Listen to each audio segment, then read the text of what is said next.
vez, feliz sábado a cada um que se encontra aqui, né? No nosso penúltimo dia desta semana de oração, que eu tenho certeza que foi muito especial para cada um de nós, né? Tenho certeza que Deus falou com cada coração que está aqui nesta noite. É muito bom nós iniciarmos o sábado do Senhor na presença dEle.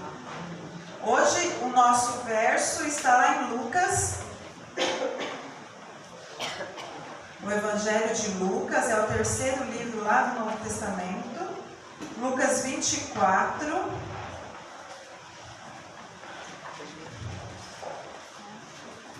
A partir do verso 13.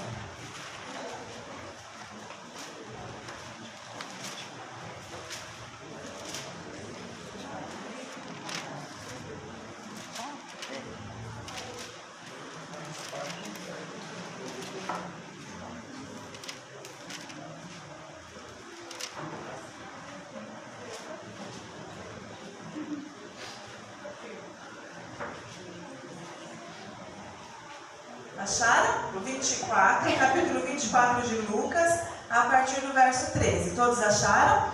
Alguém aí na misericórdia? Não? Todos têm Bíblia? Eu esqueci de perguntar hoje, né? Se alguém não tem, só levantar a mão que a gente tem ali. A Diana ali, pega lá, por favor, alguém. Mais alguém? Pega aí.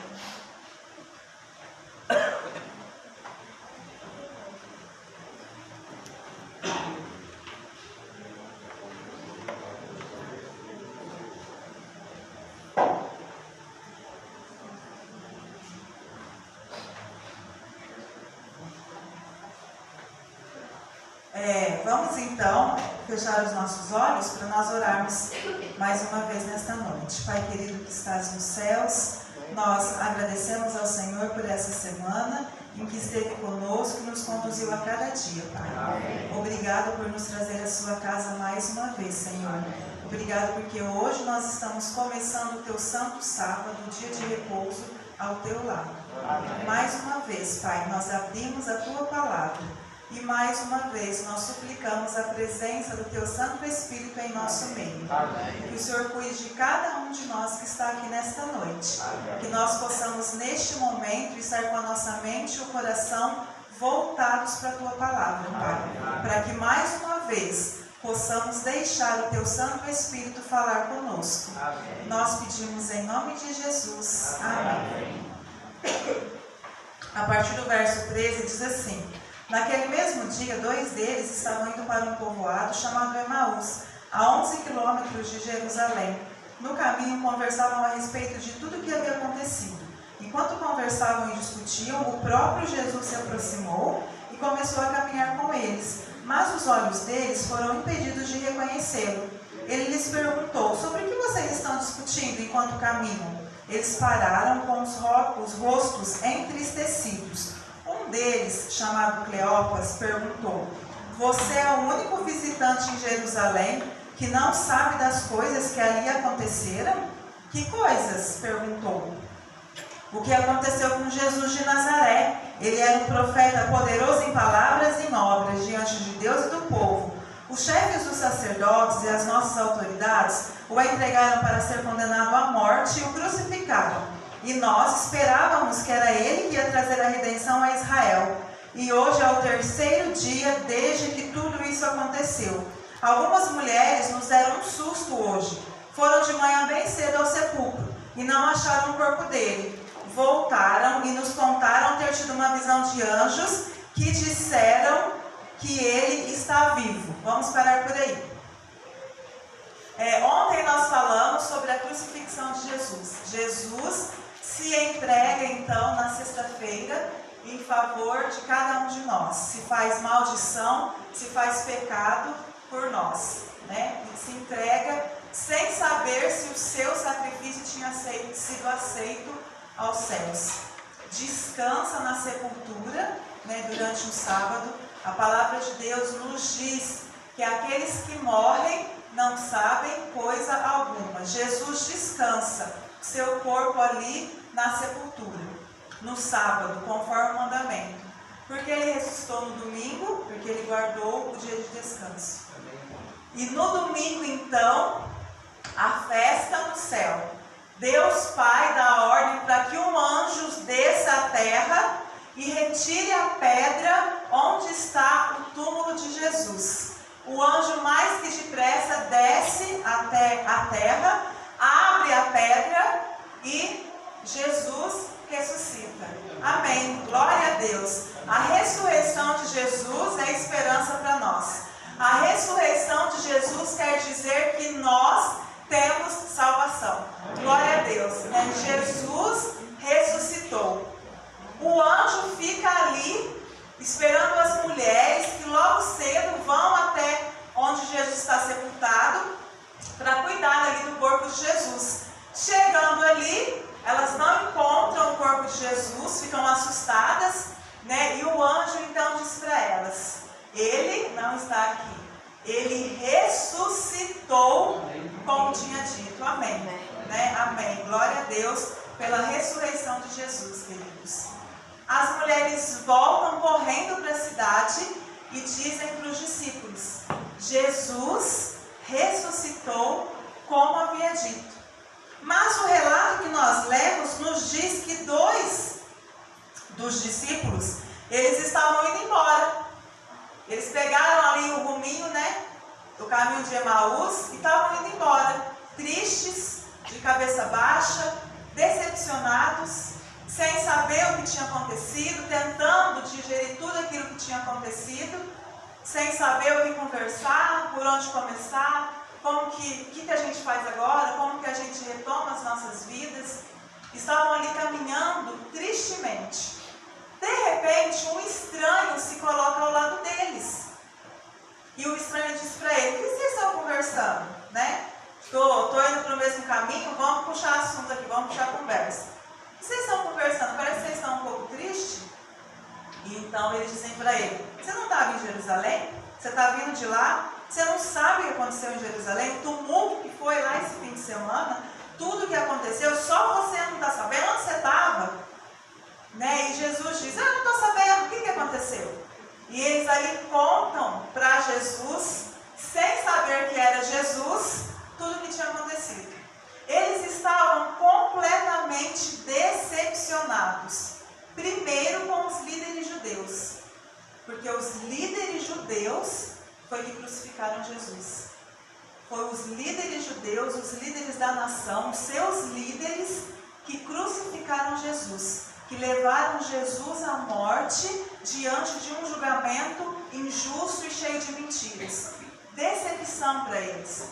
Quando o líder deles, que tinha que levá-los para que eles conseguissem ser um povo livre, crucificaram o mestre.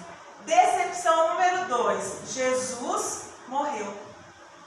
Jesus, o Messias esperado, aqueles que eles acreditavam ser o Salvador da nação, que iria libertar os judeus do jugo de escravidão ali dos romanos, tinha sido morto na sexta-feira. Pior ainda, eles conheciam Jesus. Eles já tinham presenciado milagres de Jesus. Jesus já tinha expulsado demônios das pessoas, tinha dado visão aos cegos, os mudos voltaram a falar, os paralíticos voltaram a andar. Jesus ressuscitou os seres humanos. Com todo o poder, Jesus não se salvou. Jesus permaneceu calado e foi morto. Eles estavam completamente arrasados. Pior ainda, eles falaram para Jesus o que as mulheres tinham falado para eles. As mulheres falaram: ele não está lá, o anjo disse que ele ressuscitou. E eles ouviram, mas eles não conseguiam acreditar. Existem momentos na vida da gente que a gente simplesmente não consegue mais acreditar. Existem momentos em nossas vidas que parece que Deus não se importa. Parece que nada do que a gente faz consegue chamar a atenção de Deus. E é tão lindo esse relato, porque Jesus ressuscita. Glória a Deus. Amém. Mas o que Jesus faz quando ele ressuscita? Ele vai atrás dos seus filhos que estavam desanimados. Irmãos, Jesus não pensa nele. Jesus podia voltar para o céu, ser recebido com festa, com um abraço do seu Pai, os anjos cantando, adorando o seu nome. Jesus podia ter esperado as mulheres, animado as mulheres, a fé daquelas mulheres. Jesus sai. E eu imagino que Jesus disse para o anjo: fica aí, conversa você com elas. Eu preciso ir atrás de 2 ovelhas minhas que estão precisando. É isso que Jesus faz quando ele ressuscita. Ele venceu a morte e o pecado, mas no seu coração ele vê que existem 2 almas que estão precisando. Ele para tudo e ele vai atrás dos 2 discípulos. E ele começa a conversar com aqueles discípulos e carinhosamente ele diz: mas não era isso que ele falou que ia acontecer? E aí Jesus começa a conversar com eles sobre as Escrituras. Olha, lembra o que disse lá? Que ele ia vir, que ele ia nascer de uma virgem, que ele ia padecer, mas que depois de 3 dias ele ressuscitaria. Estava escrito, vocês não lembram? Jesus fortalece a fé dos discípulos antes de se mostrar para eles. Jesus faz com que eles se lembrem que nada foge ao controle do nosso Deus. Porque é muito difícil nós acreditarmos no controle de Deus quando as coisas saem do nosso controle. Quando eu não consigo controlar o que acontece na minha vida, eu deixo de acreditar na soberania de Deus. Então, antes de se mostrar para os discípulos, ele aquece o coração daqueles homens. Ele disse para aqueles homens: vocês se esqueceram por conta da tristeza, mas eu tinha dito a vocês que eu morreria. Mas eu também disse que eu ressuscitaria ao 3º dia. E aqueles homens quase chegando onde eles tinham que chegar, eles correm e voltam para trás. Eles correm e voltam para trás, lá para Jerusalém, para participar da festa dos discípulos. Porque então Jesus aparece a eles. E eles percebem que a profecia se cumpriu. Eles voltam com a fé fortalecida, porque eles se lembram. Realmente estava escrito, era profecia. Jesus tinha que morrer. Jesus se fez pecado por nós. O que isso ensina para nós? Qual é a lição que nós podemos tirar disso? Primeiro, a primeira e mais importante lição que nós nunca podemos esquecer a despeito do que acontece: Jesus, o Filho de Deus, o Rei dos Reis, ele para tudo para vir atrás de nós. Amém. Que lindo, irmãos. Que fantástico. Ele podia simplesmente dizer assim: olha, já morri, já ressuscitei, eu fiz o mais difícil. Agora vocês têm que fazer a parte de vocês. Não. Jesus, ele entende o nosso coração pecador e fraco. Jesus, ele entende o nosso coração que fica ali titubeando, que fica ali duvidando, e ele para os céus para vir atrás de nós, para aquecer o nosso coração, para fazer com que nós nos lembremos de que tudo que acontece, não só no planeta Terra, mas na nossa vida, está no controle, nas mãos daquele que um dia se entregou por nós. Nós nunca devemos nos esquecer que Jesus para os céus para cuidar de nós. Ele preferiu ir atrás dos 2 discípulos do que festejar com os anjos. Ele disse: só um minutinho aí, eu vou atrás dos meus filhinhos. Como Deus é bom, irmãos. Como Deus é maravilhoso. Como o nosso Deus, sendo tão grande, tão poderoso, Ele consegue se aproximar de nós, da nossa pequenez, da nossa incredulidade, para dizer: filho, confie em mim. Já está escrito, já está profetizado. Eu vou vencer no final. É vitória. Irmãos, independente do que a gente passe nesse mundo, independente do que o diabo faça conosco, mesmo em face da morte, a vitória para o povo de Deus. Porque Jesus venceu a morte. E ele diz, assim como eu ressuscitei um dia, todos aqueles que morreram confiando em mim, ressuscitarão. Amém? Glória a Deus. Jesus venceu a morte. O que mais que ele não pode fazer por você? A gente costuma dizer que só não se dá jeito para a morte, né? Mas até para a morte Jesus deu jeito. Quando Jesus ressuscitou naquele terceiro dia, naquele domingo de manhã, naquele dia maravilhoso, ele estava dizendo para Satanás: você perdeu, eu venci, e mesmo que você mate meus filhos, eu tenho o poder da morte, eu seguro as chaves da morte. Um dia a morte não mais existirá. Amém. O seu problema é de morte? Saiba que Jesus pode resolver, porque ele detém as chaves da morte. Mas o seu problema não é tão grave quanto a morte? Saiba que Jesus pode resolver, porque não há nada nesse mundo mais importante para Deus do que nós, do que o que acontece conosco. E nós vamos para a nossa última história hoje. Vamos lá. A nossa última história. A história de hoje, ela é de agosto de 1942. Na Polônia aconteceu essa história, num gueto judaico, com um garoto de 11 anos chamado Hermann. Em algum dia desse mês de agosto do ano de 42, Hermann, seus 3 irmãos, sua mãe e todas as pessoas daquele gueto se encontravam na praça daquela pequena cidade.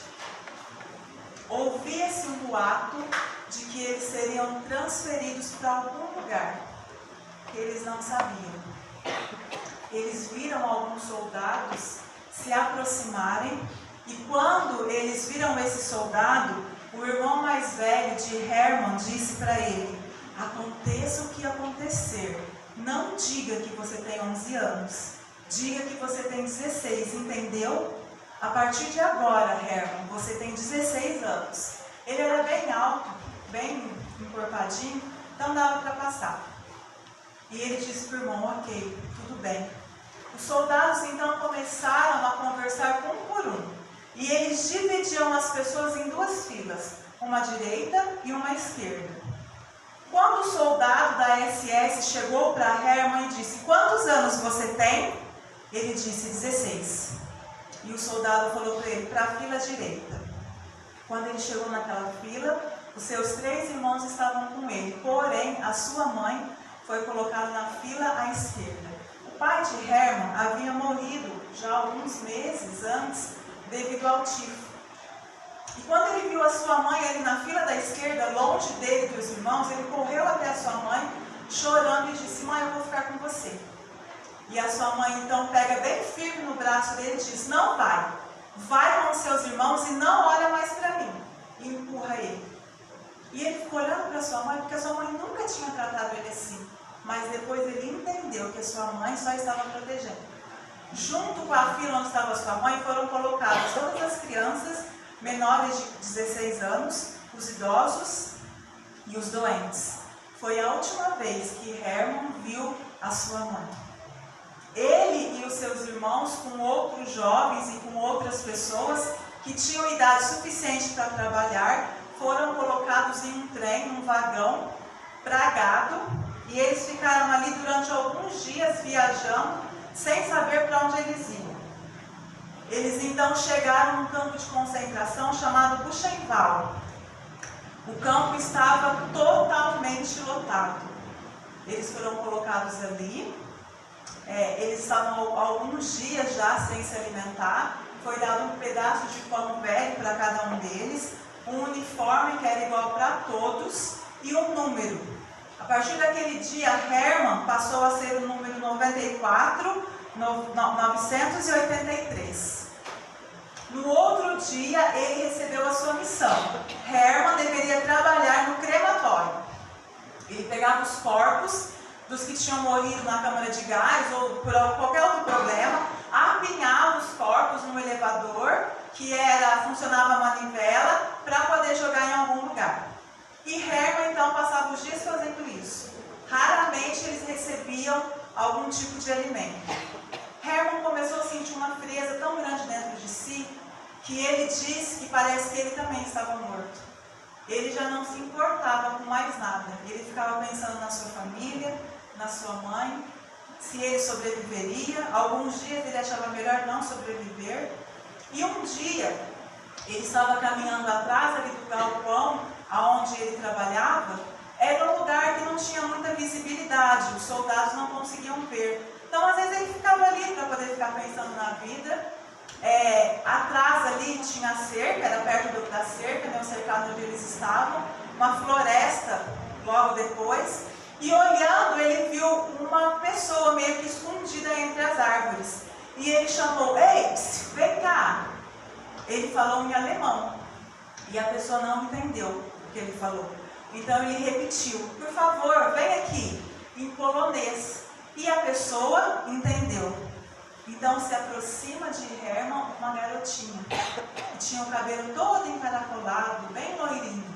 Ele disse que o cabelo dela se iluminava. E ele disse para ela: "Ei, você tem alguma coisa para eu comer?" E nesse momento aquela garotinha tira do seu casaco uma maçã e joga por cima da cerca. E Hermann diz então que pega aquela maçã e come o mais rápido que ele pode, pela fome e para que ele não seja descoberto, para não ser morto. Enquanto ele está comendo, ele já começa a sair correndo para os soldados não darem falta. E a menininha disse assim para ele: "Amanhã eu volto."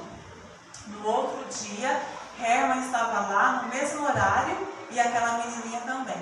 Todos os dias, durante 7 meses, a garota da maçã, porque era assim que Hermann a chamava, levava uma maçã para ele. E ele amava a maçã.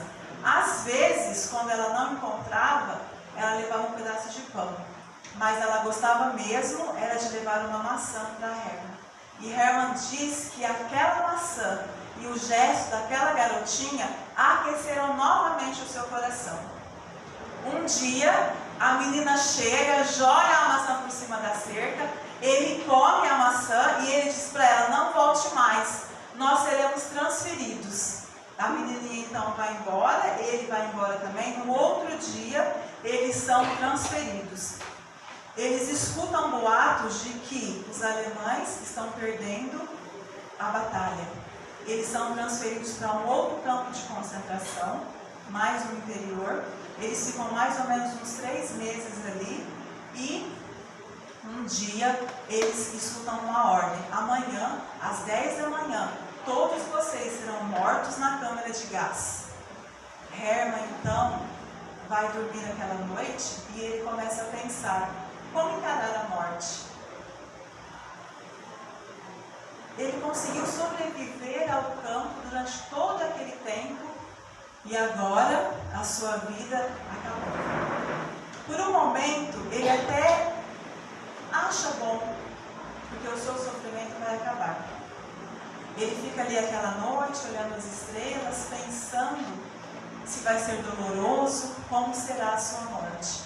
No outro dia, às 8 da manhã, ele escuta um alvoroço e uma gritaria no campo. E ele então sai correndo, encontra os seus irmãos, e os irmãos dizem para ele: "Corre!" E ele então começa a correr naquele desespero, aquela gritaria, e eles descobrem que naquele dia, às 8 horas da manhã, os russos invadiram o campo de concentração e libertaram todos os prisioneiros. Hermann e os seus irmãos milagrosamente conseguem sobreviver ao Holocausto e à câmara de gás. Eles então são levados para uma instituição na Inglaterra que cuida de crianças judias que ficaram órfãos. Ele fica ali durante um tempo, aprende uma profissão, depois ele vai para os Estados Unidos. Os seus irmãos mais velhos já estavam morando lá e ele então vai para ficar lá com os seus irmãos. Agosto de 1957. Herman já é um adulto, ele abre a sua loja de consertos eletrônicos e está vivendo a sua vida. Porém, ele tinha um amigo que chamava Sid. Esse amigo ele conheceu lá na época da Inglaterra, eram amigos já há muitos anos.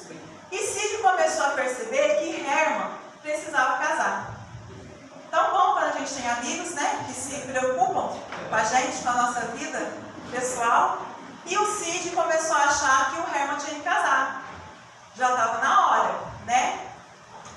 Eles perceberam que tudo aquilo que aconteceu durante a infância dele ainda mexia um pouco com ele.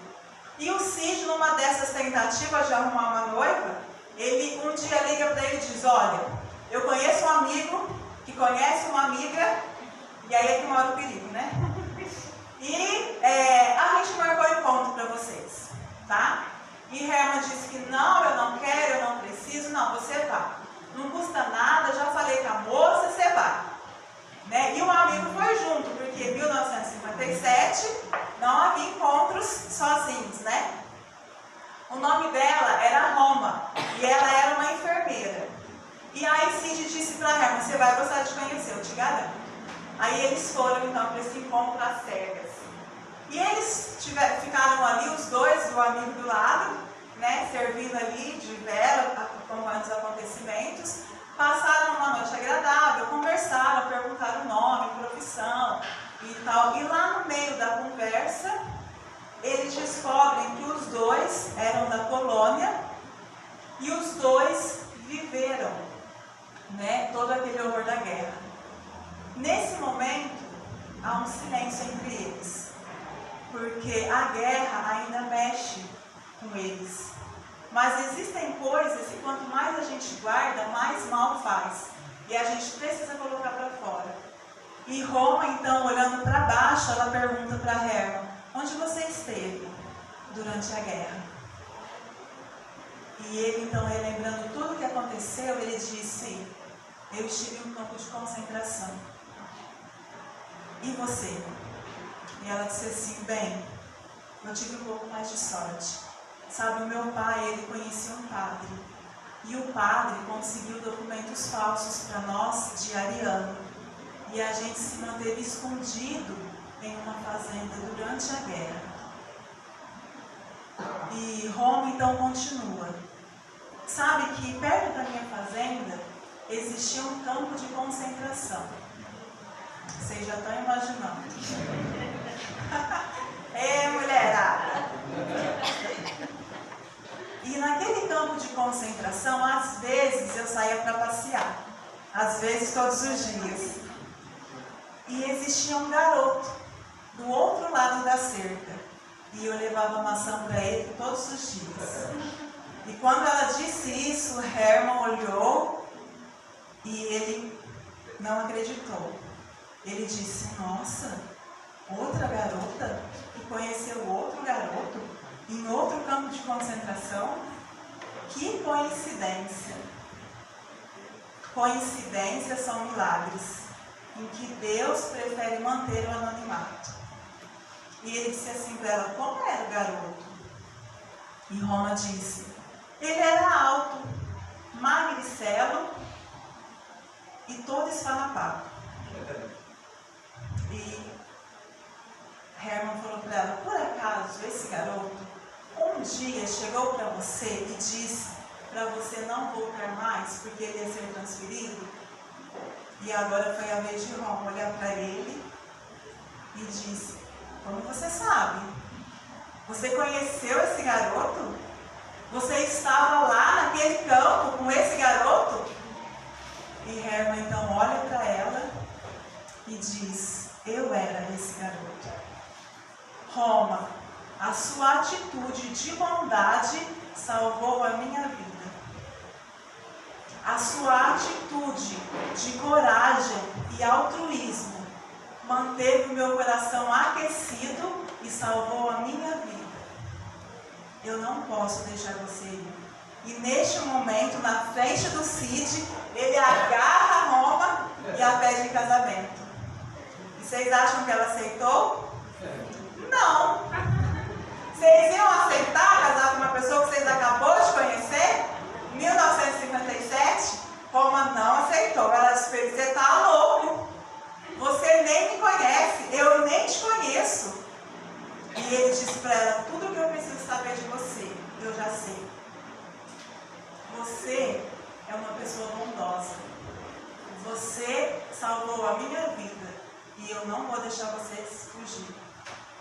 E ela não aceitou se casar, mas ela aceitou que ele fosse conhecer os seus pais. E ele conheceu os pais de Roma. Depois de um tempo, eles finalmente se casaram. E depois de 50 anos de casado, 2 filhos e 3 netos, Herman finaliza a sua história dizendo para o jornalista: eu cumpri a minha promessa, eu não a deixei ir mais. Irmãos, alguém, há muitos anos atrás, num gesto de bondade, num gesto altruísta e de coragem, fez por nós o que nós não merecíamos. Um dia, o Filho de Deus, o Rei dos Reis e Senhor dos Senhores, aceitou, por amor, vir a este mundo e morrer no meu e no seu lugar. Que nesta noite você faça como Herman, que você se agarre a Jesus e diga a Ele: você salvou a minha vida. O seu gesto de bondade e amor trouxe esperança ao meu coração e eu não vou te deixar ir. Que você se agarre a Jesus e que você não solte mais, porque foi unicamente e simplesmente a bondade e misericórdia de Jesus que nos manteve vivos até hoje. Quando nós estávamos condenados a morrer, Jesus veio e nos libertou. O irmão Toninho e a irmã Rosângela vão cantar uma música muito linda. A música diz que Jesus usou uma coroa de espinhos que pertencia a mim e a você. Só que nunca mais Ele vai usá-la. Nunca mais Jesus precisará colocar essa coroa de espinhos, mas nós podemos um dia receber das mãos dele uma coroa de ouro, se nós simplesmente nos agarrarmos a ele e dissermos: não te deixarei ir mais. Que você feche os seus olhos, medite mais uma vez na letra deste hino, se entregue a Jesus, para que ele possa salvá-lo. E no final vocês colocam em pé para nós orarmos.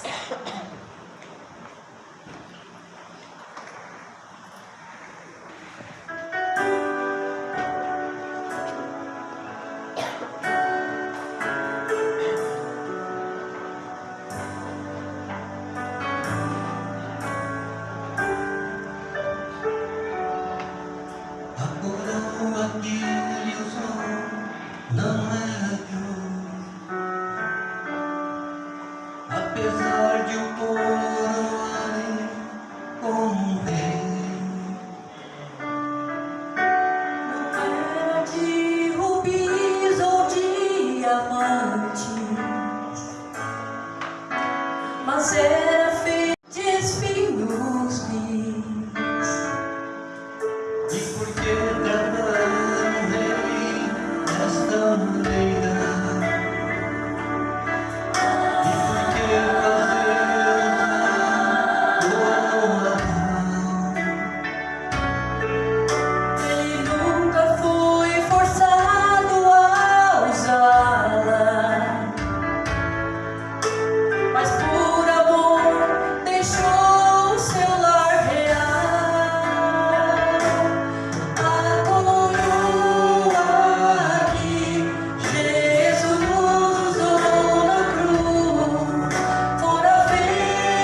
noite.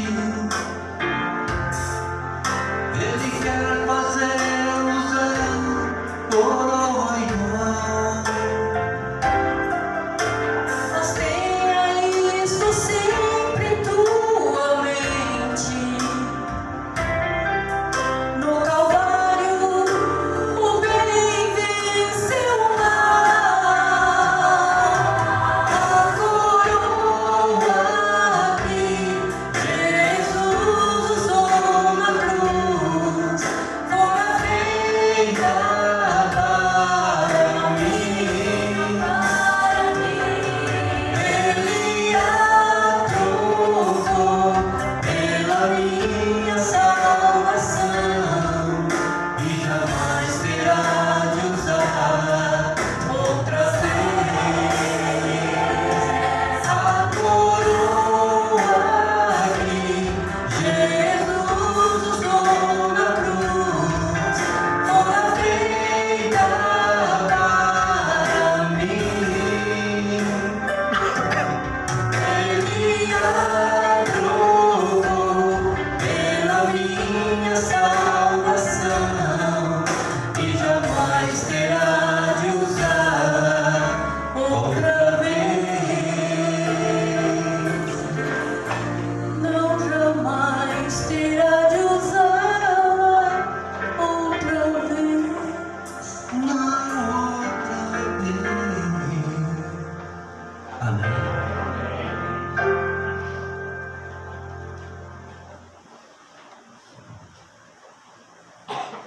Vamos orar. Obrigada, Pai querido, porque um dia o Senhor tomou a coroa que pertencia a nós. E lá no Calvário o Senhor mostrou o quanto o Senhor nos ama. Pai, foi simplesmente o teu amor e a tua bondade que nos manteve vivos até aqui. É a tua misericórdia, Pai, que dia a dia aquece o nosso coração. Por isso, neste momento, Pai, nós queremos nos agarrar a Ti e nunca mais o deixá-lo ir. Pai, por favor, cuida de nós, Senhor. Quando nós estivermos desanimados, quando a dúvida invadir o nosso coração, Senhor, não nos deixe. Que o Senhor faça-nos lembrar do Teu sacrifício por nós. Que nós possamos continuar seguindo, Pai, sabendo que o Senhor está ao nosso lado. Até aquele dia, quando lá nos céus, o Senhor nos dará não a coroa que nós merecíamos, mas uma coroa de ouro. E reinaremos eternamente contigo, Pai. Obrigada, porque mais uma vez o Senhor nos concede a oportunidade de adentrarmos o Teu santo sábado na Tua presença. Que este dia seja um dia para honrar e glorificar o Teu nome. Cuida de nós mais uma vez esta noite, Senhor. Que o nosso sono seja um sono gostoso, um sono que nós realmente vamos poder descansar, para amanhã estarmos mais uma vez aqui, para honrar e glorificar ao Senhor, que é o único de toda adoração. Amém. Nós pedimos estas bênçãos, em nome de Jesus. Amém.